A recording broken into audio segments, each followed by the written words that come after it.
नमस्कार साथियों, स्वागत है आपका दृष्टि आईएएस के target UPSC prelims 2024 current affairs revision series program में।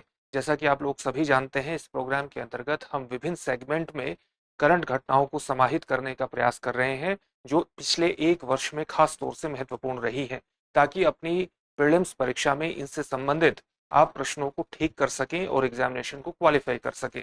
आज का जो हमारा सेगमेंट है, ये पर्यावरण एवं पारिस्थितिकी से जुड़ा होगा और इस टॉपिक के अंतर्गत हम मुख्य तौर से नेशनल पार्क यानी राष्ट्रीय उद्यान और वन्य जीव अभ्यारण्य यानी वाइल्ड लाइफ सेंचुरी पर बात करने वाले हैं। तो सबसे पहले जिस राष्ट्रीय उद्यान के बारे में आज हम बात करेंगे वो है गुजरात में स्थित गिर राष्ट्रीय उद्यान। गिर राष्ट्रीय उद्यान चर्चा में क्यों रहा? चर्चा में इसलिए रहा क्योंकि हाल ही में चक्रवात बिपरजॉय का प्रभाव गुजरात के कच्छ और गिर के जंगलों में देखा गया। इससे नालिया क्षेत्र में स्थित ग्रेट इंडियन बस्टर्ड और गिर के एशियाई शेरों के बारे में चिंता व्यक्त की गई। जो नालिया क्षेत्र है ये सामान्य तौर से रन ऑफ कच्छ में स्थित है। ये रन ऑफ कच्छ का पूरा क्षेत्र है और ये लिटिल रन का क्षेत्र है। तो यहाँ पर स्थित ग्रेट इंडियन बस्टर्ड और गिर के एशियाई शेरों के बारे में चिंता व्यक्त की गई। किसके कारण? क्योंकि एक साइक्लोन आया था जिसका नाम था बिपरजॉय। गिर का जो जंगल है ये लगभग 700 एशियाई शेरों का निवास स्थान है और ये एशियाई शेर केवल इसी क्षेत्र में पाए जाते हैं और संरक्षण के लिए एक महत्वपूर्ण प्रजाति है एशियाई शेर गिर राष्ट्रीय उद्यान के अंतर्गत। इसलिए इसके बारे में जानना हमारे लिए विशेष रूप से महत्वपूर्ण हो जाता है और सबसे पहले हम एशियाई शेरों के बारे में ही कुछ सामान्य तथ्यों को जानने का प्रयास करेंगे। एशियाई शेर फारसी शेर अथवा भारतीय शेर के रूप में भी जाना जाता है। पैंथेरा लियो लियो उप प्रजाति से ये संबंधित है और केवल भारत में ही एशियाई शेर पाए जाते हैं। एशियाई शेर अफ्रीकी शेरों की तुलना में थोड़े छोटे होते हैं। एक सामान्य तस्वीर आप इसकी यहाँ पर देख सकते हैं। एक समय ऐसा भी था जब एशियाई शेर पूर्व में पश्चिम बंगाल और मध्य भारत में मध्य प्रदेश के रीवा में पाए जाते थे, लेकिन अभी इनकी जनसंख्या, इनकी जो संख्या है वो केवल गिर राष्ट्रीय पार्क तक ही सीमित है। इसलिए इनके संरक्षण के विशेष प्रयास निश्चित रूप से इनके संरक्षण के लिए विशेष प्रयास लगातार किए जा रहे हैं और पूरा ध्यान रखा जाता है कि गिर राष्ट्रीय उद्यान में इनकी संख्या किसी भी रूप से कम ना हो, किसी भी रूप में कम ना हो। वर्तमान में जो गिर राष्ट्रीय उद्यान है और वन्य जीव अभ्यारण्य है, ये एशियाई शेरों का एकमात्र निवास स्थान है और इसलिए इनके संरक्षण पर विशेष ध्यान दिया जाता है। इनकी जो संरक्षण की स्थिति है, जो international union for the conservation of nature है, वो अपनी रेड लिस्ट जारी करता है ताकि इस लिस्ट के आधार पर अलग अलग देश संरक्षण के प्रयास करें। तो IUCN की जो रेड लिस्ट है उसमें एशियाई शेरों को एंडेंजर्ड श्रेणी में रखा गया है, लुप्तप्राय श्रेणी में रखा गया है। और इसी प्रकार से जो भारत सरकार का वन्य जीव संरक्षण अधिनियम 1972 है, उसमें कई अनुसूचियां हैं और उसकी प्रथम अनुसूची यानी अनुसूची 1 में इसको रखा गया है। इसका मतलब क्या हुआ? अनुसूची 1 में रखने का मतलब है कि इस प्रजाति को संरक्षण के हाईएस्ट लेवल के प्रयासों की आवश्यकता है ताकि ये विलुप्ति के कगार पर न पहुंचे। अगर हम बात करते हैं गिर राष्ट्रीय उद्यान की, तो ये गुजरात के जूनागढ़ जिले में स्थित है और जूनागढ़ जिले की जो अवस्थिति है वो गुजरात के काठियावाड़ या आप कह सकते हैं सौराष्ट्र में स्थित है। इसे 1965 में एक अभ्यारण्य के रूप में दर्जा प्रदान किया गया था और 1975 में एक राष्ट्रीय उद्यान इसको घोषित किया गया था। इसके बारे में कुछ सामान्य तथ्य हैं।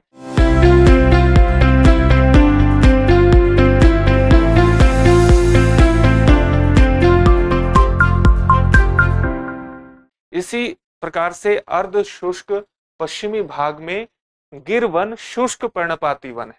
यानी भारत के जो अर्ध शुष्क पश्चिमी भाग में, जो भारत का पश्चिमी भाग है वो सामान्य तौर से अर्ध शुष्क श्रेणी में आता है और इसमें जो गिर वन है ये शुष्क पर्णपाती वनों की श्रेणी में आते हैं। गिर को अक्सर मलधारिस के साथ जोड़ा जाता है। मलधारिस क्या है? मलधारिस वस्तुतः यहाँ पर स्थित गिर के क्षेत्र में स्थित एक चरवाहा समुदाय है और इसकी संख्या करीबन 8000 से 9000 है, चरवाहा समुदाय की।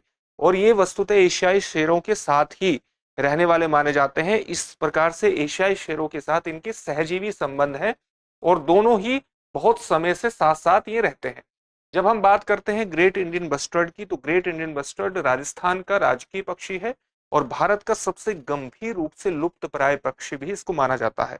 ये जो प्रजाति है ये मुख्यतः घास के मैदान को पसंद करती है और चारागाह पारिस्थितिकी का प्रतिनिधित्व करती है, इस इकोलॉजी का प्रतिनिधित्व करती है। और इसकी जो अधिकतम आबादी है वो राजस्थान और गुजरात में पाई जाती है। हालांकि इसकी आबादी महाराष्ट्र, कर्नाटक के क्षेत्रों में भी पाई जाती है। महाराष्ट्र, कर्नाटक और आंध्र प्रदेश में भी ये कम संख्या में पाया जाता है। अगर हम इसके संरक्षण की स्थिति बात करें तो international union for the conservation of nature की रेड लिस्ट में इसे गंभीर रूप से संकटग्रस्त श्रेणी में रखा गया है, यानी इसके संरक्षण के प्रयासों की तुरंत आवश्यकता है, वरना ये विलुप्ति के पूरी तरह से कगार पर पहुंच जाएगा। इसी तरह से जो convention on international trade off endangered species of wild फोना एंड फ्लोरा एक अंतर्राष्ट्रीय अभिसमय है, अंतर्राष्ट्रीय कन्वेंशन है, जो कि प्राणियों की और पौधों के अंतर्राष्ट्रीय व्यापार, जो संकटापन्न प्रजाति है उनके अंतर्राष्ट्रीय व्यापार पर एक अभिसमय है, उसके परिशिष्ट यानी अपेंडिक्स 1 में इसको रखा गया है।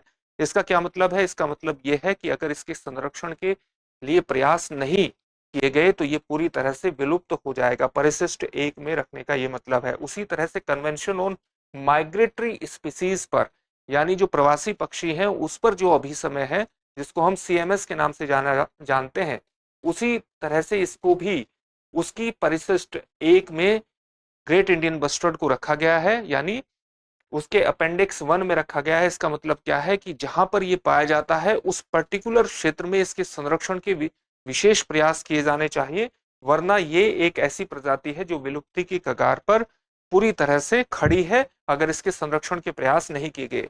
उसी तरह से वन्य जीव संरक्षण अधिनियम 1972 की अनुसूची 1 में इसको शामिल किया गया है, यानी इसको संरक्षण के हाईएस्ट लेवल के प्रयासों की आवश्यकता है। कुछ कारणों से पिछले साल जंगली गधा अभ्यारण्य भी विशेष रूप से चर्चा में रहा, और ये चर्चा में रहने का कारण यह है कि साल्टमैन श्रमिकों ने गुजरात के मुख्यमंत्री को एक ज्ञापन सौंपा है। सबसे पहले हम यही जान लेते हैं कि साल्टमैन श्रमिक कौन है। ये वस्तुतः उत्तरी गुजरात, कच्छ और सौराष्ट्र क्षेत्र में कच्छ के छोटे रण के आसपास गांव में रहने वाले कोली, सांधी और मियाना समुदाय नमक निर्माण पर निर्भर हैं। यानी इस क्षेत्र में रहने वाले जो कोली, सांधी और मियाना समुदाय हैं, जो कि नमक निर्माण पर अपनी आजीविका टिकाए हुए हैं, उन्हें ही साल्ट पैन श्रमिक कहा जाता है। ये हाल ही में गुजरात के मुख्यमंत्री से मिले और उन्हें एक ज्ञापन इन्होंने सौंपा। ज्ञापन क्यों सौंपा? क्योंकि साल्टमैन श्रमिकों ने वन विभाग के निर्देशों के जवाब में हस्तक्षेप करने का आग्रह किया। क्यों आग्रह किया? क्योंकि कच्छ के छोटे रण में उनके प्रवेश को प्रतिबंधित कर दिया गया था। छोटे रण की अवस्थिति अभी हमने देखी। आप देख सकते हैं कि ये जो कच्छ का छोटा रण है, यहीं पर कच्छ वाइल्ड एज सेंचुरी स्थित है। कच्छ का जो छोटा रण है, इसको वर्ष 1972 में जंगली गधा अभ्यारण्य भी घोषित किया गया था, और ये गुजरात के कच्छ के छोटे रण में स्थित है। एकमात्र स्थान है जहां पर भारतीय जंगली गधा पाया जाता है, और स्थानीय भाषा में इसको क्या कहते हैं? स्थानीय भाषा में इसको खच्चर के नाम से जाना जाता है। ये जो अभ्यारण्य है, ये रेबारी और भरवाड़ जनजातियों की एक बड़ी जनसंख्या का भी प्रतिनिधित्व करता है, यानी इनका आवास इस स्थान पर है। इसके बारे में कुछ और तथ्यों को जानते हैं भारतीय जंगली गधे के बारे में। भारतीय जंगली गधा जो है ये एक्वस हेमिओनस की एक उप प्रजाति है, और इसकी विशेषता यह है कि इसकी पूंछ के अगले हिस्से और कंधे के पिछले हिस्से पर विशिष्ट सफेद निशान तथा पीठ के नीचे एक धारी है जो सफेद रंग की होती है। विश्व में भारतीय जंगली गधों की आखिरी आबादी कच्छ के रण यानी गुजरात तक ही सीमित है। अगर हम इसके बारे में कुछ और तथ्यों को जानने का प्रयास करते हैं तो वो ये है कि ये इसका जो आवास है वो रेगिस्तान और घास के मैदान है। इसी पारिस्थितिकी तंत्र में ये पाया जाता है, यानी रेगिस्तान की जो पारिस्थितिकी है, घास के मैदान की जो पारिस्थितिकी है, वहीं पर ये जंगली गधा पाया जाता है। अगर हम इसके संरक्षण की स्थिति की बात करें तो international union for the conservation of nature की रेड लिस्ट में ये संकटापन्न प्रजाति मानी जाती है, यानी नियर थ्रेटेंड है। इसके संरक्षण के प्रयासों की आवश्यकता है। उसी प्रकार से convention on the international trade off endangered species of wild फोना एंड फ्लोरा की परिशिष्ट 2 में ये इसको शामिल किया गया है। इसका मतलब यह है कि ये एकदम से विलुप्ति के कगार पर नहीं है, लेकिन अगर इसके संरक्षण के प्रयासों को नहीं लिया गया समय के साथ तो ये उस श्रेणी में प्रवेश कर सकता है। उसी तरह से वन्य जीव संरक्षण अधिनियम 1972 की अनुसूची 1 में इसको शामिल किया गया है, और इस तरह के प्रश्न पूछने की प्रवृत्ति यूपीएससी की प्रारंभिक परीक्षा में लगातार बढ़ रही है। अगले जिस वन्य जीव अभयारण्य के बारे में हम बात करने वाले हैं वो है महादेई वन्य जीव अभयारण्य। और अगर इसकी अवस्थिति को देखें तो इस प्रकार से आप देख सकते हैं, ये गोवा के लगभग उत्तर पूर्व में स्थित है महादेई वाइल्ड लाइफ सेंचुरी सत्तारी, इसके इसको जाना जाता है इस नाम से। और एक और गोवा में जो वाइल्ड लाइफ सेंचुरी अवस्थित है वो है भगवान Mahavir wild life sanctuary Mollem में स्थित है। ये चर्चा में क्यों है? ये चर्चा में इसलिए है क्योंकि हाल ही में बॉम्बे हाई कोर्ट ने गोवा सरकार को एक निर्देश दिया, और वो निर्देश ये था कि गोवा सरकार महादेई वन्य जीव अभयारण्य को बाघ रिजर्व के रूप में अधिसूचित करे।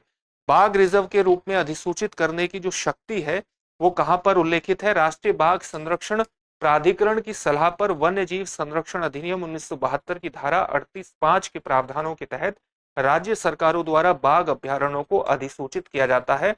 ये नियम विशेष तौर से ध्यान रखिएगा कि बाघ अभयारण्यों को जो अधिसूचित करने की शक्ति है वो वन्य जीव संरक्षण अधिनियम 1972 की धारा 38(5) के तहत राज्य सरकारों को प्रदान की गई है, और ये नेशनल टाइगर कंजर्वेशन अथॉरिटी के अनुसार है। महादेई अभयारण्य की अगर आप बात करें तो ये गोवा के, जैसे अभी आपको बताया, कि लगभग उत्तर पूर्वी हिस्से में या उत्तरी भाग में स्थित है। सेंगोएम तालुका वालपोई शहर के पास ये स्थित है, और इसमें जो प्रमुख झरने पाए जाते हैं वो है वजरा सकला झरना और विरदी झरना। वजरा फॉल्स के पास गंभीर रूप से लुप्त प्राय लंबी चोंच वाले गिद्धों के घोंसले के लिए जाना जाता है। इसमें घने नमी वाले पर्णपाती वन और कुछ सदाबहार वन प्रजाति के वन भी पाए जाते हैं, और इससे पता चलता है कि ये विविध परिदृश्य को प्रदर्शित करता है वनों की विविधता के कारण भी।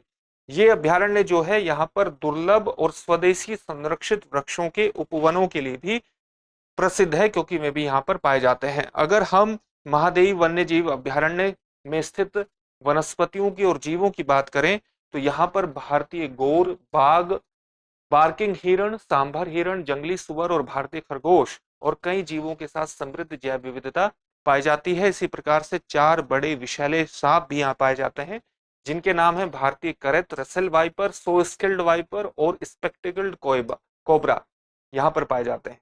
इसी तरह से मालाबार तोता और रूफस बेबलर जैसी कई पक्षी प्रजातियां भी यहाँ पर पाई जाती हैं, और इसी को ध्यान में रखते हुए इसको अंतर्राष्ट्रीय पक्षी क्षेत्र भी नामित किया गया है।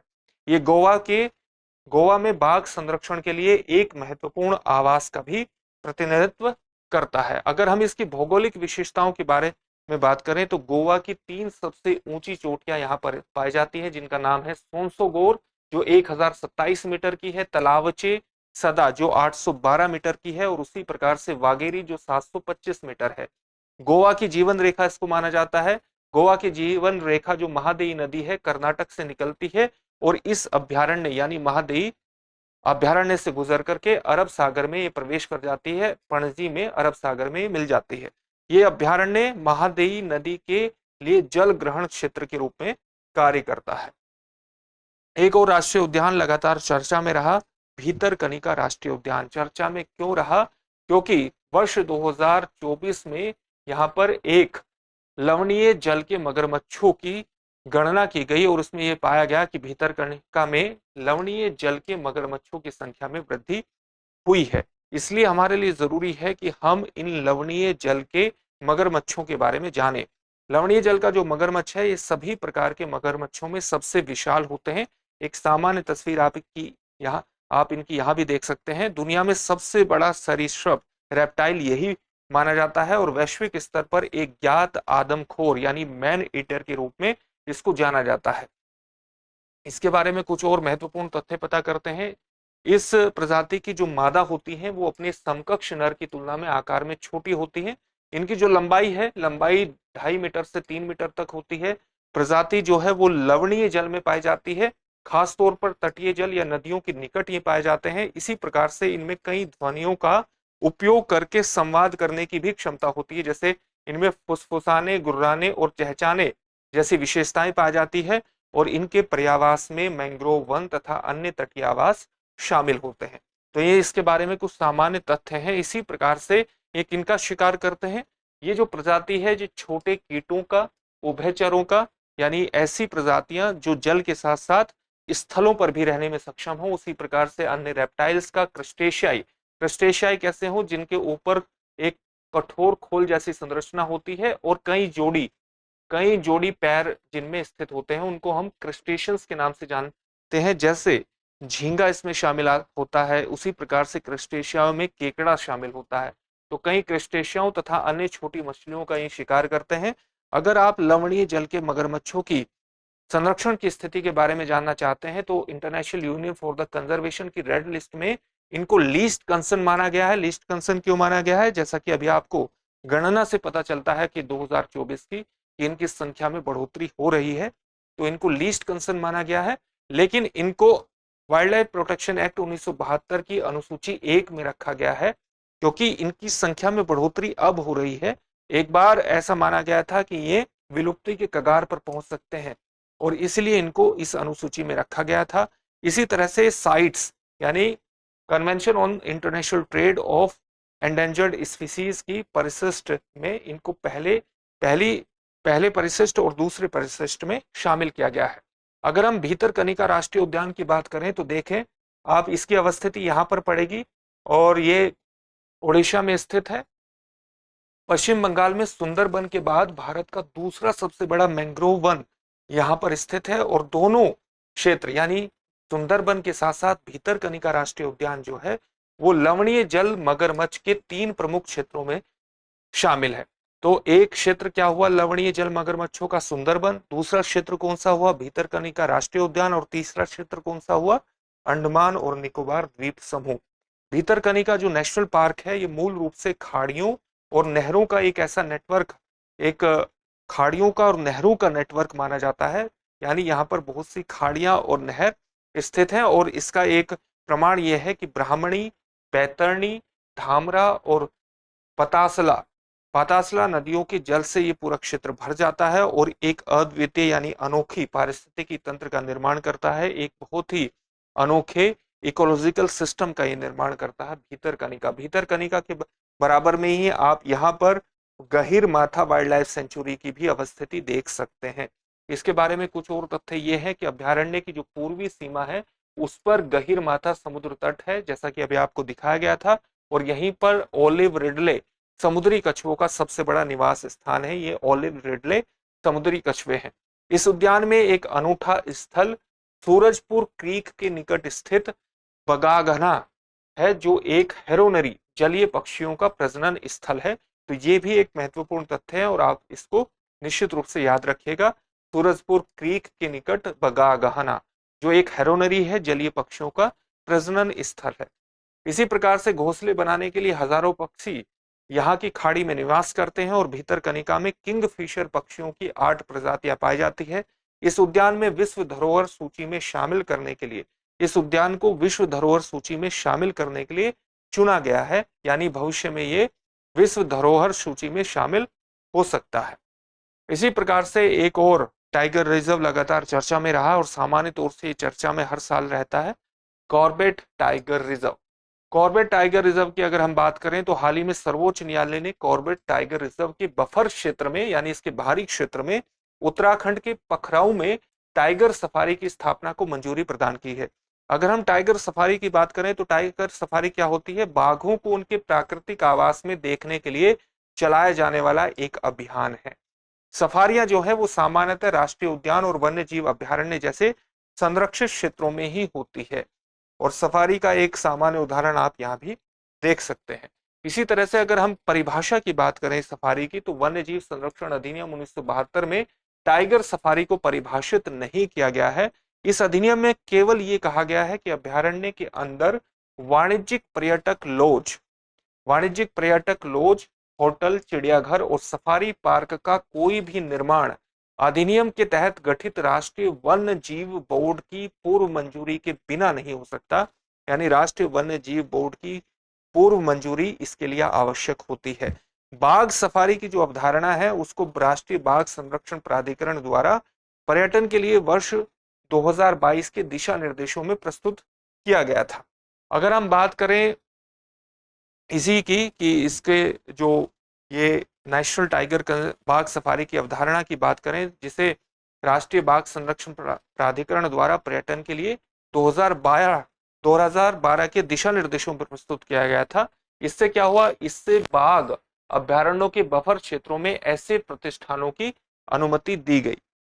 साल 2016 के नेशनल टाइगर कंजर्वेशन अथॉरिटी के दिशा निर्देशों में घायल या अनाथ बाघों के लिए बाघ अभयारण्यों के बफर और सीमांत क्षेत्रों में टाइगर सफारी की स्थापना की अनुमति दी गई और इसमें यह शर्त रखी गई कि चिड़ियाघरों का कोई बाघ शामिल इसके अंतर्गत नहीं होना चाहिए। इसमें ये शर्त रखी गई थी कि चिड़ियाघरों का कोई भी बाघ इसके अंतर्गत शामिल नहीं किया जाना चाहिए। वहीं साल 2019 में नेशनल टाइगर कंजर्वेशन अथॉरिटी ने बाघ सफारी के लिए चिड़ियाघरों से जानवरों को लाने की अनुमति प्रदान की, जिससे केंद्रीय चिड़ियाघर प्राधिकरण को इन जानवरों का चयन करने का अधिकार मिल गया। इसके बारे में कुछ सामान्य तथ्य हैं। अगर हम कॉर्बेट टाइगर रिजर्व के बारे में बात करते हैं तो इसकी अवस्थिति आप देख सकते हैं, यहाँ पर उत्तराखंड के नैनीताल जिले में पड़ती है और यही उत्तराखंड के इस हिस्से में यहाँ पर आप कह सकते हैं कि हरिद्वार और पौड़ी गढ़वाल वाले हिस्से में, देहरादून वाले हिस्से में राजाजी टाइगर रिजर्व पड़ता है।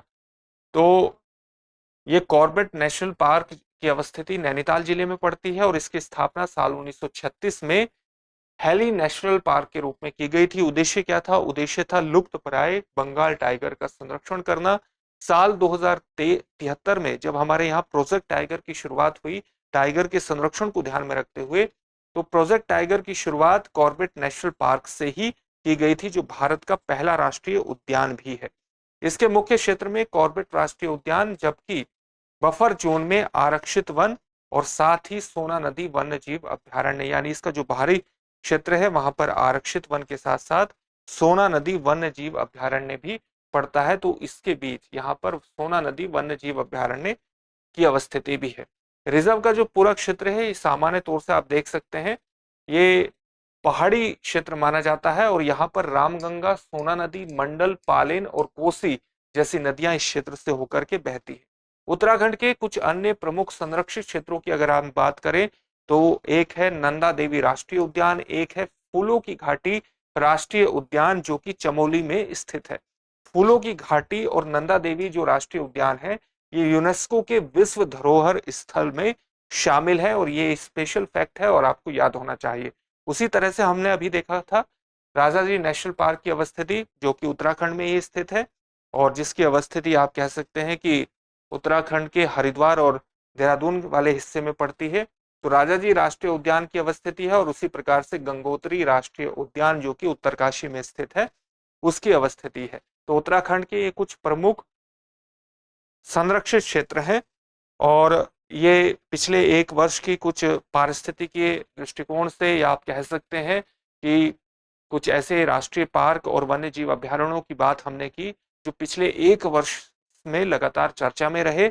और अलग अलग प्रोग्राम के अंतर्गत हमारी कोशिश ये है कि अलग अलग जो प्रश्न, अलग अलग प्रकृति के जो प्रश्न आपसे पूछे जाते हैं, उन सभी को हम कवर करें ताकि आप अपनी प्रारंभिक परीक्षा में इनसे संबंधित अगर कोई भी प्रश्न आता है तो उस प्रश्न को ठीक तरीके से हल कर सके और अपनी परीक्षा को क्वालिफाई कर सके। फिर से एक नई सेशन में आपसे मुलाकात होगी। धन्यवाद।